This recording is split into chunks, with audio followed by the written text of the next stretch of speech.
ఆత్మనిర్భర్ భారత్ అంటే స్వయం పూర్తి అయిన భారతదేశం అని అర్థం. అంటే దేశం తన అవసరాల కోసం ఇతర దేశాలపై ఎక్కువగా ఆధారపడకుండా స్వయం దేశంలోనే వస్తువులు, సాంకేతికతలు, వనరులు ఉత్పత్తి చేసుకోవడం. 2020లో కరోనా మహమ్మారి కారణంగా ప్రపంచ ఆర్థిక వ్యవస్థ కుదేలైంది.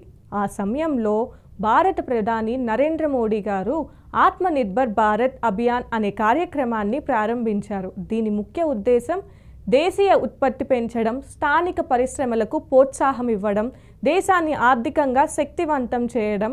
కరోనా సమయంలో గ్లోబల్ సప్లై చైన్ విరిగిపోయింది. చాలా వస్తువుల కోసం మనం ఇతర దేశాలపై ఆధారపడినప్పుడు సమస్యలు ఎదురయ్యాయి.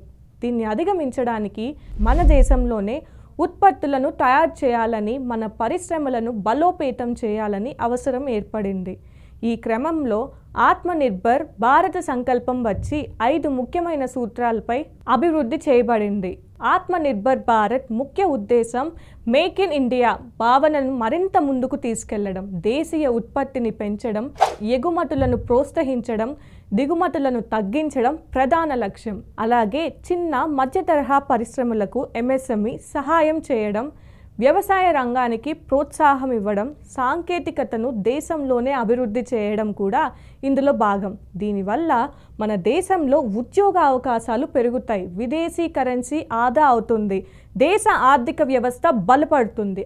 ఆత్మనిర్భర్ భారత్ ముఖ్య ఉద్దేశం మేక్ ఇన్ ఇండియా భావనకు మరింత ముందుకు తీసుకెళ్లడం.